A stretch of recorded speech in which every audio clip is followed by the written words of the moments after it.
Welcome to the Comic Watchers Show. I'm your host, Matt. With me, as always, is Nicholas Osborne. Subbing in this week, we've got Cody White, and our guests this week are Chip Zdarsky and Jason Loo, talking about AFTERLIFT, coming to press this week from Dark Horse Comics, former Comixology original, won some Eisners.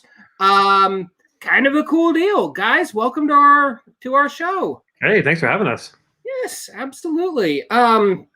So AFTERLIFT, you guys kind of wrote this cool little 5-issue story, and it came out of nowhere and won some Eisners. What's up with that? Some Eisners. An Eisner? I don't know. We got one. We got an Eisner and a Schuster. Yes, a Canadian Eisner. Which is the Canadian Eisner. And a Harvey. Harvey nominated. Yeah. But we were beating the Harveys. Thanks for bringing it up. Way to go, Cody. God. You're banned. This interview's over. So for those who may not be familiar with AFTERLIFT, what's it about? Ooh. Who wants to take this? Jason? Me? All right. You do it. I love when the artist describes the book. So AFTERLIFT is about a rideshare driver named Janice Chen who comes across a mysterious passenger who happens to be a demon that is using her service to bring souls to hell. And so she goes along with like this ride as if she's like kind of like taken captive by this demon. As they pick up this soul, who is Suzanne in the book, and as they deliver her to the afterlife, that's where the adventure like really kicks in, because they're getting chased by other demon bounty hunters along the way who want that soul, while at the same time, like there's like throughout the story there's like elements of redemption and just like parts where man, like it's been a while since I've read this story. I think that's good. That sums it up without giving away too much. Yeah. So the AFTERLIFT deals with some really heavy theological themes, and in that regard, it's pretty different from anything else we've seen from you, Chip. What's the origin of what's its origin story? I don't think it strays too much. Like as an example, I'm doing Daredevil right now for Marvel. It's kind of like the main gig there, and it deals a lot with the issues of religion and guilt, which is reflected in AFTERLIFT as well. The kind of the themes came after kind of the the elevator pitch idea, right? Strangely enough, this book started with Daredevil, because when we were just starting off our run, I was having a lot of discussions with the artist Marco on color, and we were having a debate over how to color Hell's Kitchen at night, and he wanted to do a lot of blue, and I'm like, blue's too cool, that's kind of the default that colorists do to show that something's at night. And I'm like, you need to feel heat, you need to feel the heat at night. And I started to think of what I could show him, and I ended up rewatching Michael Mann's Collateral. I don't know if any of you have seen that. Yes. Jamie Foxx and Tom Cruise. Excellent movie. Because it takes place over an evening, I believe in LA, similar to Heat, where the colors used are, gorgeous, like greens and oranges. But anyways, while I was watching it, I was just thinking like, oh man, this is like Tom Cruise kind of at his best. And just playing like, can I swear on this? Yeah, sure. Playing like just an evil asshole. who basically takes command of Jamie Foxx's cab to go around town and commit these terrible crimes.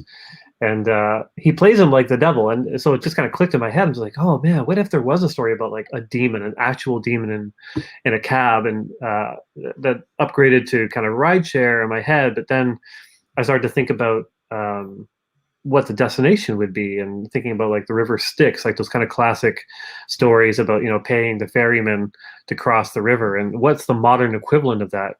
Because back in ancient times, like that would be the modern equivalent, would be like putting the coins on your dead loved one's eyes.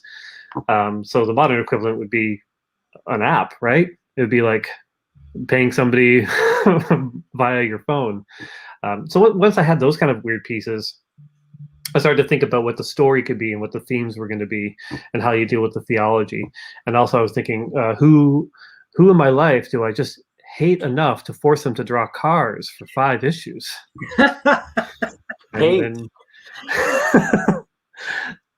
And Jason's name just popped into my head.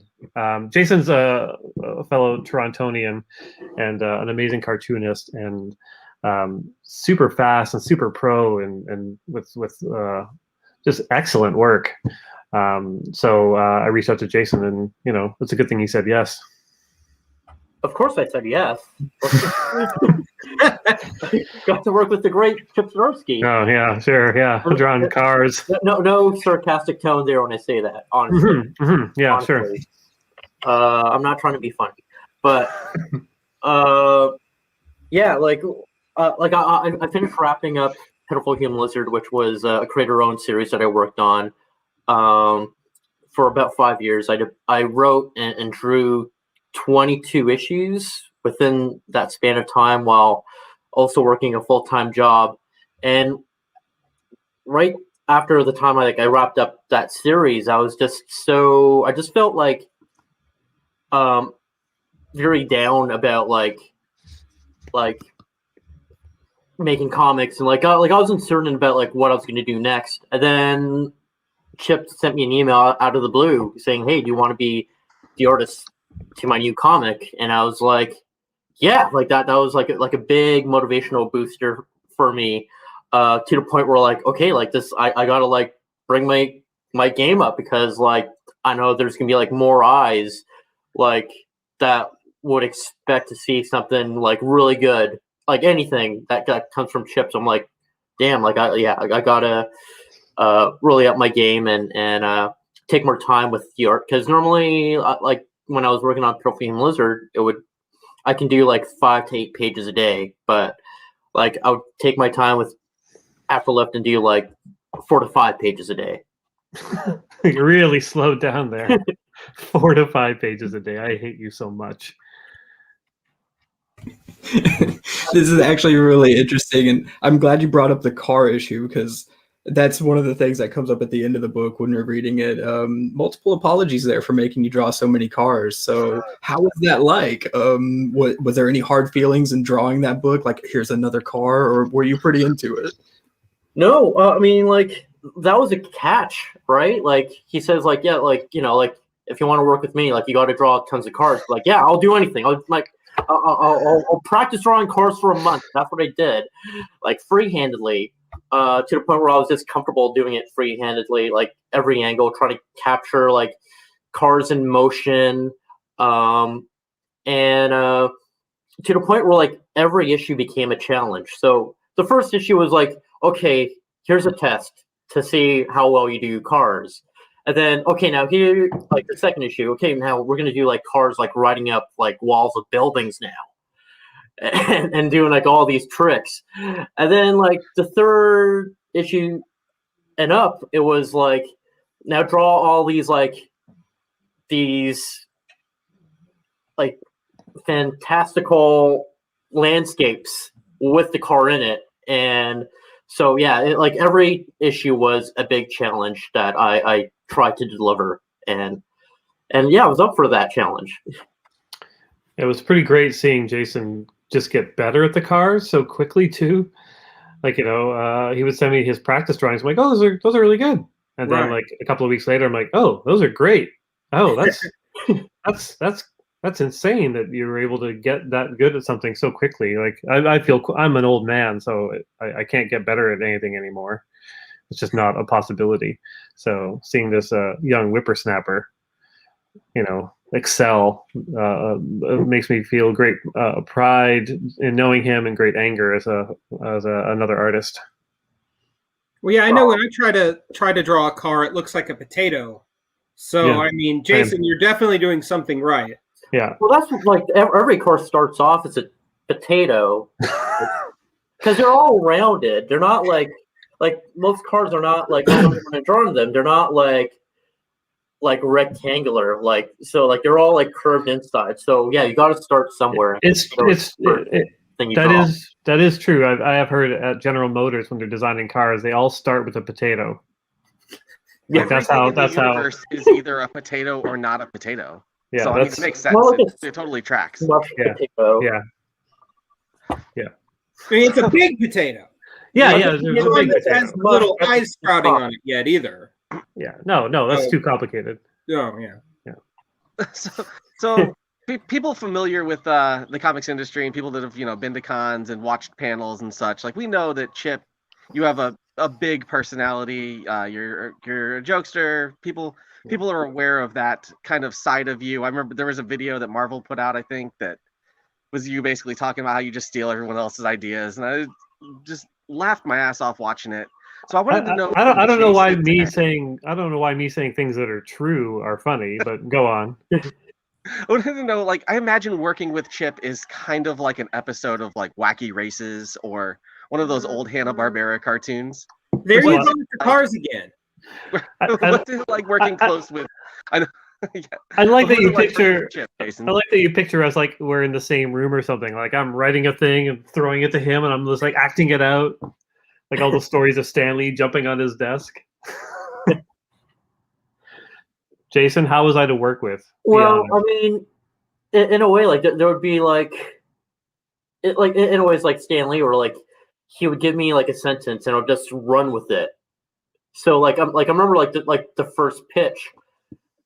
Like he just told me, yeah, it's a rideshare driver who picks up the demon, and so here I was already drawing out the right cars and drawing out the cast of the characters, just really fleshing them out and adding some personalities from their fashion, and then when it came to describing scenery the river Styx or hell or heaven, and that's where I really heavily relied on Google Images and tried to make a montage of some of my favorite elements to put together in our story. But did you like working with me? Yeah. I mean, it's the challenges that I thrive on, where it makes me a better artist. From that doesn't sound like you liked working with me. When you throw the word challenges in a response to "Do you like working with me?" It's like if I asked my wife, how do you feel about me? Do you love me? And she responded with, "Well, there are challenges." Well, but before that, I was stuck drawing a very depressed superhero who's just walking around the city, trying to fight crime, and there's very little cars in the background. So now I'm I can just pretty much draw anything. But also Chip has been very encouraging as well. Whenever I draw something, and then I'll send it over to him just to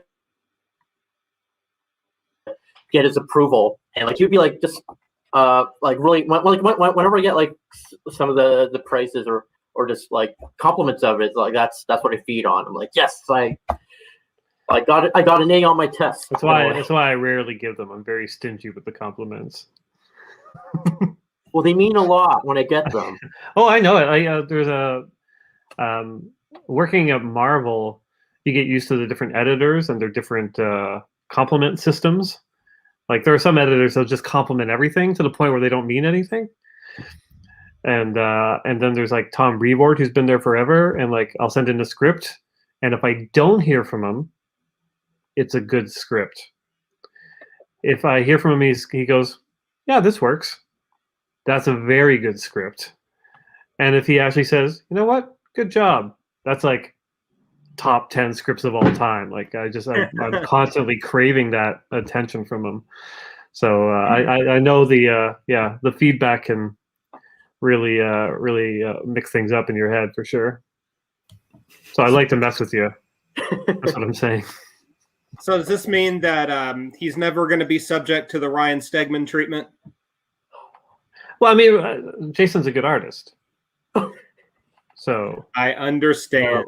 Yeah.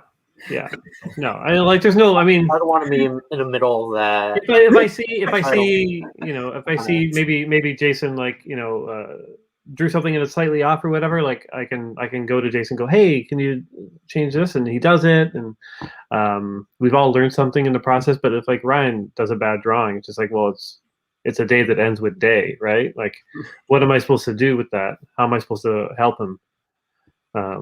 Yeah, and he's constantly sending me pages. A fantastic artist. He's great. I'm a fan of his work. That's very, very kind, Jason. Ryan will send me pages like almost daily, just saying, "What do you think? What do you think?" Like, buddy, like. I just want to say I don't want to start any comic beef. Well. The beef is already here, Jason. His opinion. That's. All right. I get it. You're still in your like starting out phase, and you don't want to ruffle any feathers with the truth. I get it. No. I get it. That's fine. Next week on the Comic Watchers show, Ryan Stegman and his rebuttal. Sure. Ryan has been giving us the cold shoulder. I hope Ryan does see this. We would love to have you on, Ryan. We definitely want to hear what you have to say to Chip. Yes. Hey, man, your funeral. But he draws a little dinosaur with his signature, man. I mean, that makes him cool, right?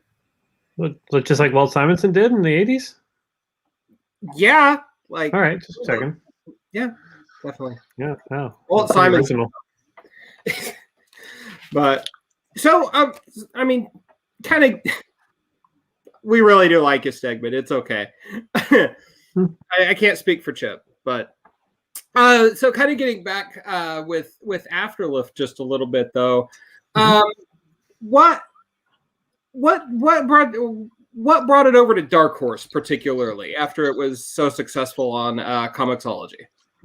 Well, I mean, the way it worked originally, Comixology had been kind of talking to me for a while about doing something there, and when I had the idea for this and Jason came on board, that worked really well. I like the idea of doing a digital book, partly because of the speed of it. Like we can get it out faster. Because I've had a lot of projects where you're spending years like banking issues and figuring out, all the print stuff. But with this, we knew we could just do it and get it out, and that was exciting. And there was really not a lot of talk about print, like in the original kind of like deal. Comixology was allowed to use print on demand because they're owned by a little company called Amazon.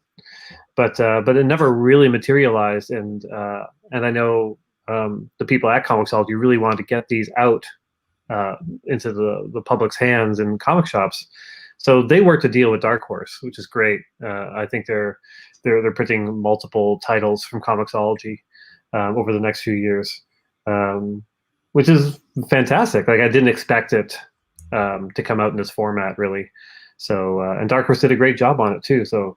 It's been kind of win-win. I got to have the digital cake and the other cake of print. The paper cake. We're eating them both. I don't know. Sure. I'd like to get into a little bit about the execution of it when it was being written, because it was done as a Comixology Unlimited. Jason, did it make you approach it differently, and knowing that it would be consumed in a digital format and not knowing that it was going to be printed much later on? Definitely. Like going in, like they provided us with guidelines on like what not to do when drawing pages. So like we were not allowed to like do any like really like creative panel shapes in the page spreads, or not even like giant page spreads at all. like Well, we had to. Yeah, they draw also something. showed us a page from Venom of what not to do, Oh, if I recall. Sorry, go on, Jason. and so Ryan, like, yeah, you're okay. Good, good artist. Jason, you're getting a little nervous, buddy. So Like, is Ryan Stegman waiting off camera with a bat menacingly? I'm just gonna write this down. no. Ryan, you're I just want to okay. make sure. Are you okay? Blink once for yes, twice for no. You know the drill. Great artist. A second. I just gotta send this. Ryan, you're okay. Great artist. Good artist. Say, Loo. Send. just say amazing. It's fine. You can say that. Yeah. Right. But so yeah, we had to keep in mind with the Comixology interface because people are going to be reading it on their phones or mobile devices. So like rectangular shapes are like your safest bet. So like I was really taking advantage of doing the wider panels to make the story feel cinematic in a way, which worked out well for like some of the car scenes, like the chase scenes, and especially when I'm like trying to like get some inspiration from like the Italian Job or Fast and Furious. Like I know what shots to take, like in that narrow amount of space. And I think if I'm not mistaken, there was an initial D reference at the end of the book. I think a lot of manga and anime really translate into that visualization of racing that you don't see a lot in Western comics, and you can feel that influence in the book. It's definitely the speed lines, and knowing how to, because I noticed like Initial D would really do like very technical style drawings of their cars, and while like I was approaching it more like an animated approach of a car, so I wanted to try to fuse both of that together. But yeah, they really know how to capture cars in motion with like knowing where to put those speed lines, like the edges of the cars, and so many of the speed lines like on the roads, like the actual surface. That's all I gotta say. Is The end. I was struggling to unmute my mic there. Cody, go ahead. I was wondering if Afterlift is a project that you guys might ever come back to. Like the way, I don't want to spoil the end of the story because it's just coming to print, but the way it ends, it kind of leaves it open that there could be some more stories to tell here, especially with just how wide open this kind of concept is. So I just wondered, have you guys thought about it? No, it's funny you mentioned that. Like a few people have asked me that, and when I was writing it kind of free of the constraints of doing the Marvel DC books, which never really have a proper ending, you know.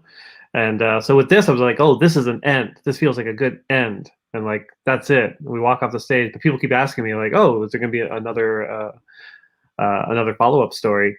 But I think I'd rather just leave this as it is. Like I think it works as its own kind of thing. Like I even asked Dark Horse to take the #1 off the spine.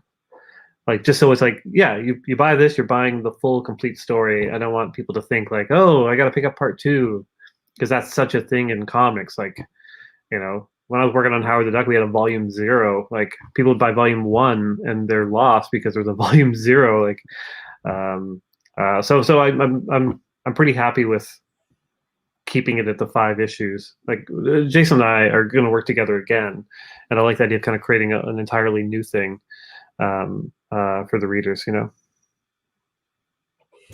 That makes a lot of sense, really. I mean, it's something that you see a lot, and I think the digital format offers a pretty exclusive way to do something like that and free of those restraints. Yeah, we're kind of trained.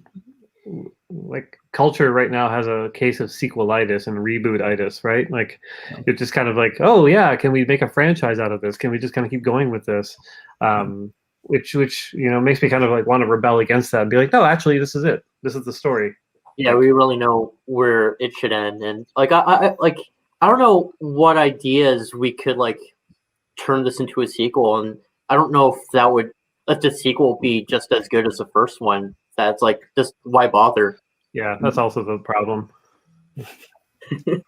I kind of feel like Howard the Duck lent itself to its own spin-off universe, and it just didn't happen. So, Like the movie itself. that or your comic, honestly. I mean, either way you want to take it. Yeah. Hey, I pitched Marvel Studios a Howard the Duck movie a few years ago, and just didn't catch on. That is such a swing and a miss. I know, it was super funny because like when I was writing the book, we included the actress from the movie, Leah Thompson, in the book, playing herself. And to do that, she had to sign off on likeness rights and approve it all. And then after we were done the book, she reached out to me and was like, "Hey, I want to pitch Marvel a Howard the Duck movie. You know, do you have any story ideas? Do you want to work together?" And like, I grew up on, you know, Back to the Future and Howard the Duck, so I was like kind of over the moon with that. And we worked together on a pitch. Joe Canonis, the artist, did like key art that I digitally painted, and I flew to LA and like went to the Marvel Studios boardroom, just pitching this Duck movie with Ms. Thompson, and they loved it. And then I just never heard from them again. It was very sad. Yeah. It seems like they reenacted that whole story in the Marvel 616 documentary series on Disney Plus, and recast it as Paul Scheer. Yeah, Paul Scheer and Steve Wacker. Yeah, which is funny because I think I told Steve Wacker that story. Maybe they were making fun of me. Motherfuck. Oh, damn. Yeah. It's all coming together now. I'm just a big goddamn joke to them. Yeah. Huh. Wait a minute. That's how they keep giving you prestige projects. It's actually just a sham. Yeah. It's a long joke on Spider-Man everyone. life story. Whatever. I don't think you were even like in the special thanks on that episode of Marvel 616. Oh god. It was like when Bart was working on the Krusty the Clown show and you had to turn the TV sideways to see the name properly. It's that. That makes sense. Absolutely. That makes sense. I thought it might. I'd hoped it might. So guys, do you guys have any projects together coming up or in the works or in the phase? Yeah, we do. We've got a couple actually. Neither of which we can really talk about, unfortunately. But again, because Jason's so fast, we're pretty far ahead. We're like, Jason's drawn 4.5 issues, almost 5 at this point. Yeah. I'm penciling halfway through penciling the 5th issue. Yeah. Something that's yet to be announced. Yeah, just a but machine. It's really kept me busy and kept me from doom scrolling during the whole pandemic. So that was my whole pandemic project. Yeah. It's pretty good. A lot less cars in this one. There are cars, but they're in the background. Are there flaming swords? There are swords. There are swords. Okay, but they're not flaming? No, they're not flaming. Boom. Important. Here already. It's a very good question, Matt. It's a very good question. Yeah. I know, right? Yeah. Now you can get your clickbait headlines. Now you drag that out of us. No flaming swords in the new series. Yeah. And then we can run like a half dozen speculative articles on what it all means and what it could be. I'll take it. So, kind of looking at the presentation of demons in the story, I kind of loved them because they're not the stereotypical, blah, ha, ha, demons. They're these petty assholes. Yeah. Jason, you kind of gave them a lot of them sort of a Japanese demonic look. What was your thought process behind the design and just the general take on demons in the story, guys? Yeah, they were actually inspired by Indonesian demons. I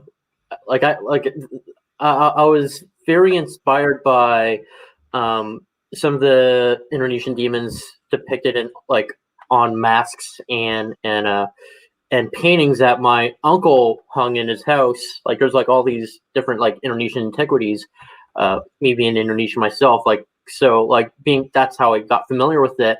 I wanted to go for like a completely different take of how we saw demons because like we've already seen like the Hellboy type of like devil, like covered in red with the big horns, and I just want to play around with some of the elements that I've grown up with. So like Indonesian demons would have they're all very colorful. Like some of them are yellow or red or like this deep teal blue color, which I use for one of the main demons.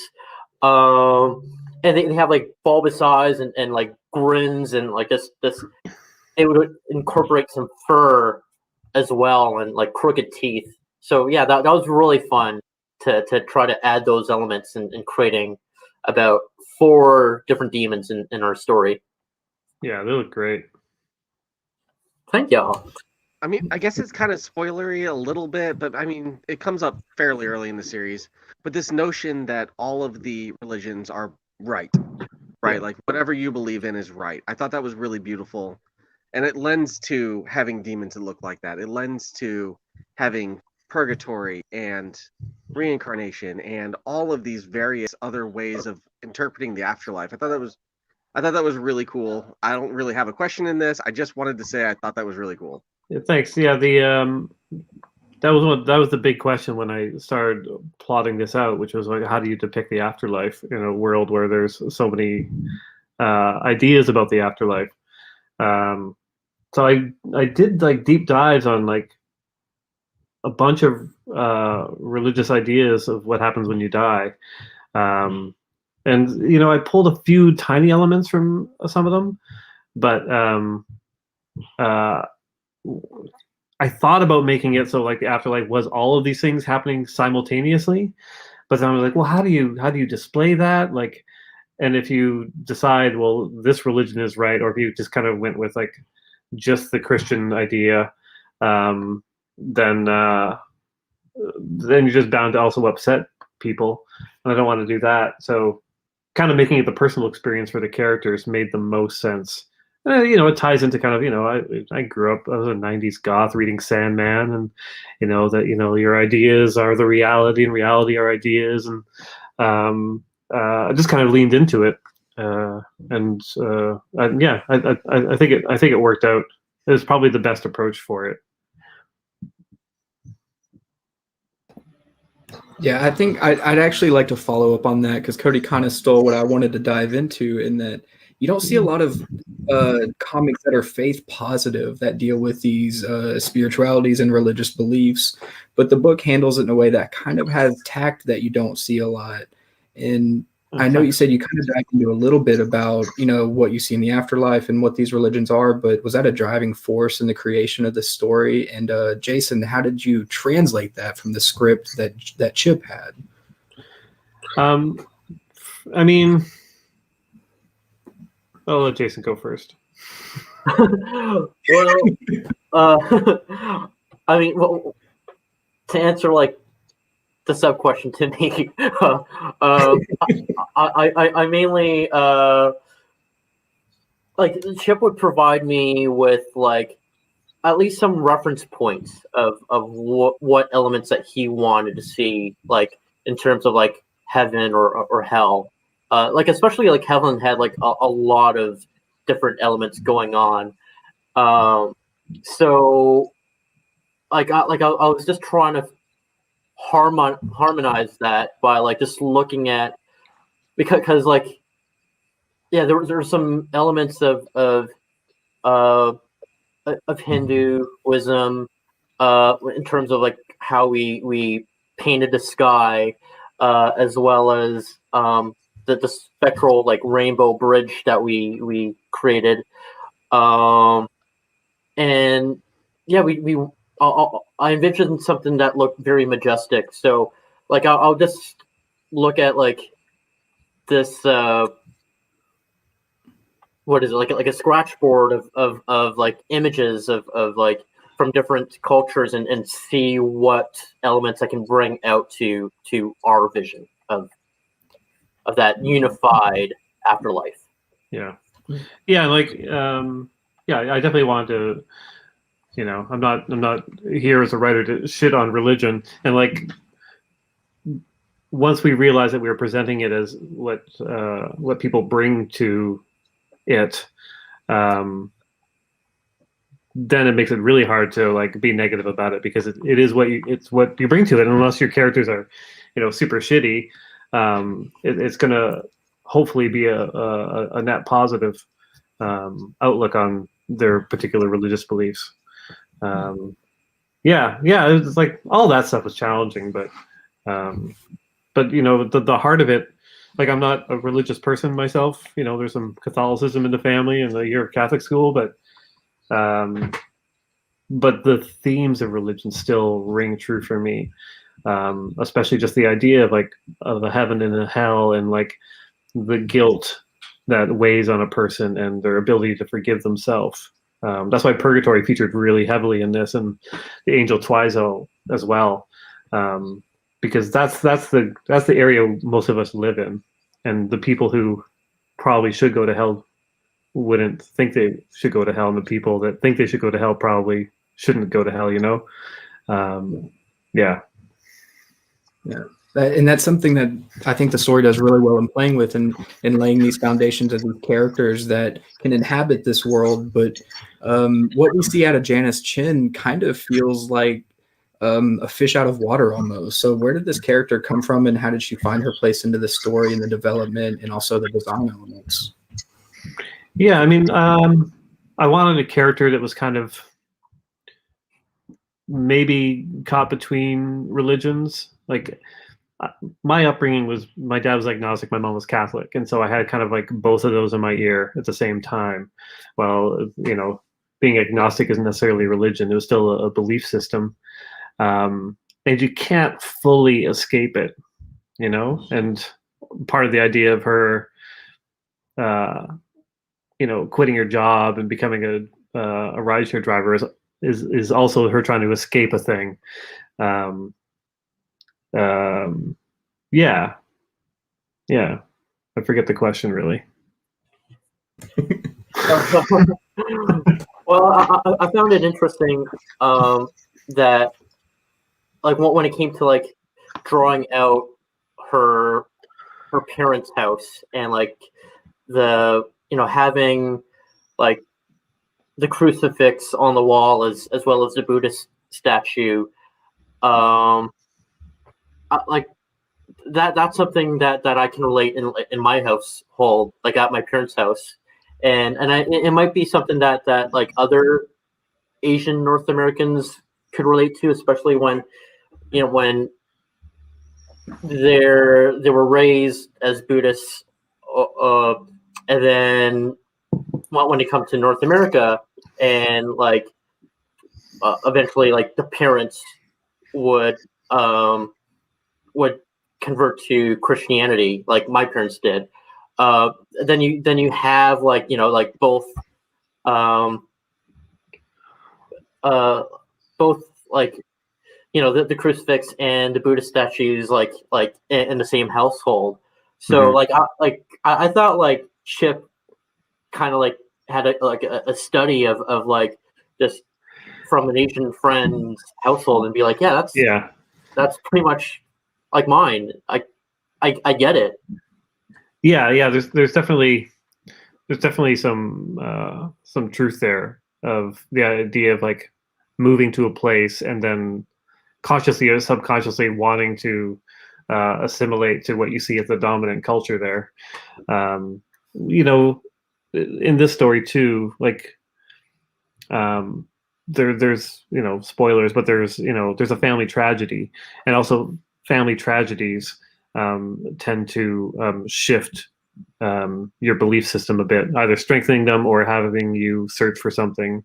So we wanted to kind of have that in the background between her mother and father, the kind of the untold story of how they dealt with loss, and him heading towards Christianity. as a salve. Yeah. There's a lot of like kind of like well, maybe I do want to write a sequel. there's a lot of like kind of like hints at stories throughout this. Yeah. That play into the themes, hopefully. So, and I we've kind of gotten into this a little bit, but just the story itself, Chip, is so very different from anything else in your oeuvre. And I just wonder, like, there's so many different kinds of Chip Zdarsky stories out there. And some of them are funny, and some of them are straightforward superhero, and some of them are very faith positive, open questioning afterlift. And I just wonder, like, what's the next crazy thing for that you're going to surprise us with? Because I've got to say, I didn't see this coming from the artist of sex criminals. There's a Chip for everyone. I've often said that this is no way to have a career. Like usually, if you become a writer, you become known for writing a specific way or a specific genre. Yeah. You try to break free from it. Stephen King had his like Richard Bachman, but like he's the horror guy, right? Daniel Steele's the romance novelist.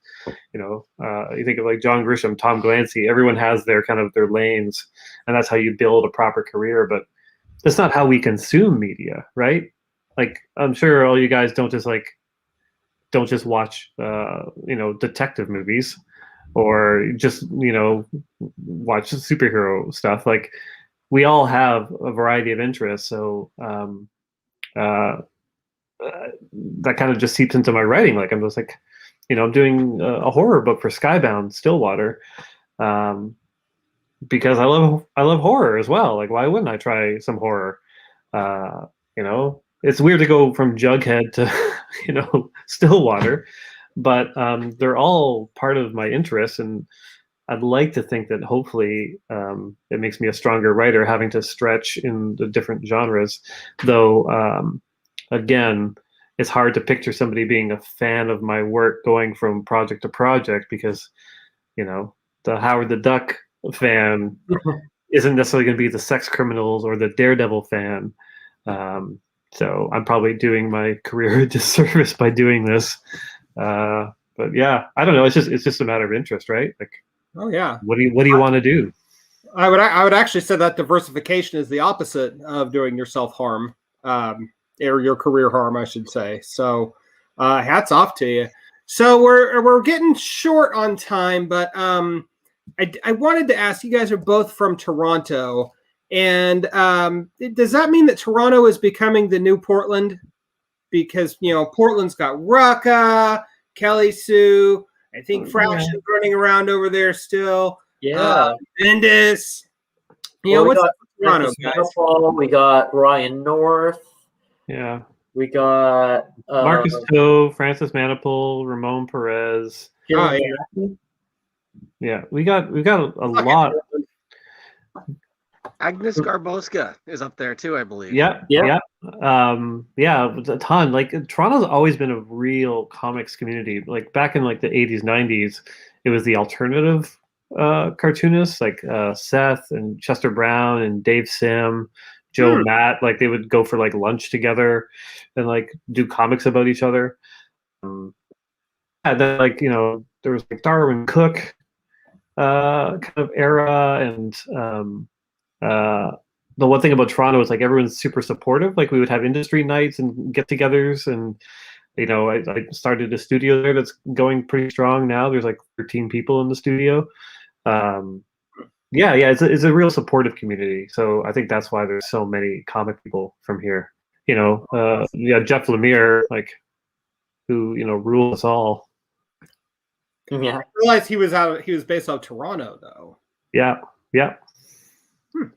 Does he invite me to lunch? No. Territories, like in a tiny cabin, all isolated, surrounded by like indigos and things running around. But he does get away a fair amount. But yeah, he's still in Toronto. Okay, cool. Yeah. Well, guys, we have unfortunately reached the cap of our time. I'd love to keep this conversation going, but is what it is, unfortunately. So, you guys have any final parting thoughts on Afterlift that you'd like to share? Because it really is a special read. Thanks. I think people should buy it with their heart statement on it. Jason, do you feel the same? Yeah, I mean, I think it's a story that anyone can really relate to. Like, you don't have to be like a superhero fan or whatever. It's really talking about like just life, death, and the choices that we make to the extreme with, you know, demons chasing the main character. So yeah, get it. It comes out next week, February 2nd. Yes, it does. Afterlift is available in print for the first time next week on Tuesday, February 2nd, anywhere that books are sold. So Amazon, Barnes & Noble, independent booksellers, you name it, it's going to be there. You should definitely check it out. Our guests this week have been Chip Zdarsky and Jason Loo. Guys, thank you so much for sharing your time with us. And we also want to give a special shout out to Pamela and the fine folks over at Superfan PR for helping us get this interview set up. You guys rock. You bring a lot to the industry, and we're just glad as can be that you're here working with us on stuff like this. Gentlemen, thank you so much for your time, and until next time, we are going to be back next week, guys. Support your local comic book store, if I could speak. I think we're going to have Mark Waid next week, maybe. Mark Waid next week. I think it's next week. So, yeah, definitely check that out, guys. Until next time, keep reading those funny books.